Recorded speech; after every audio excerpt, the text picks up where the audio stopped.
This week we're back with another double from Derbyshire's finest, Pentrich Brewing Co.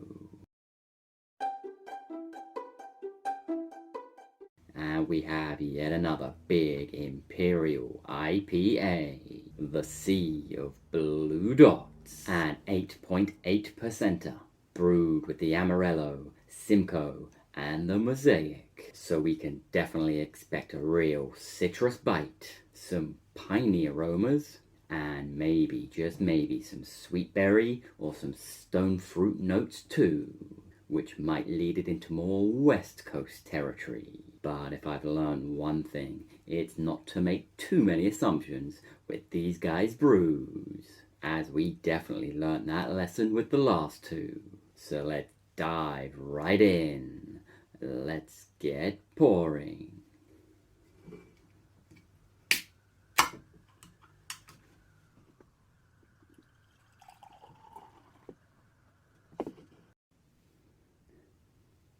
So it is real sweet on the nose, some real berry notes coming through, and it's got a real peaches and cream note in there too.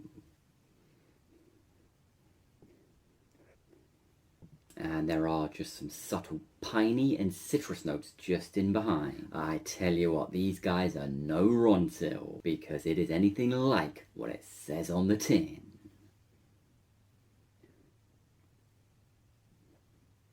And there is an almost dry white grape note or maybe gooseberry note in there also.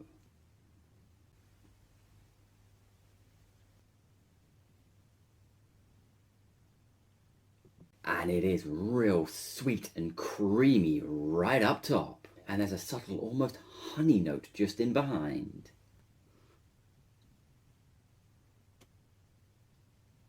But that sweetness doesn't stick around for long, as that Impy booze starts to make its presence felt in those middles, along with some citrus and piney notes, and a little touch of that dry gooseberry too. And there's a real malty breadiness in those middles too. It's a little biscuity almost, before fading out with a piney and dry bitterness in the finish.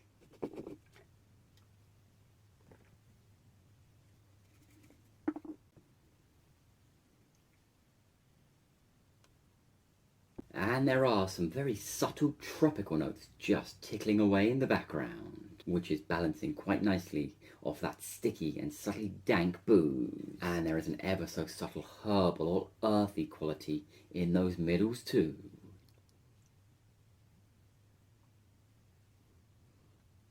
And I must admit, now that booze has started to take hold, it has erased any notion of that earlier sweetness and that earlier creaminess. It has become almost nectar-like, and that dankness and weight of booze have remained solid and stable throughout.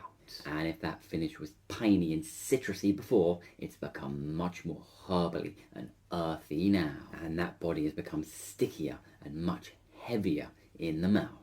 And if it was quite light and easy drinking to begin with, it sure has become a true Impy now.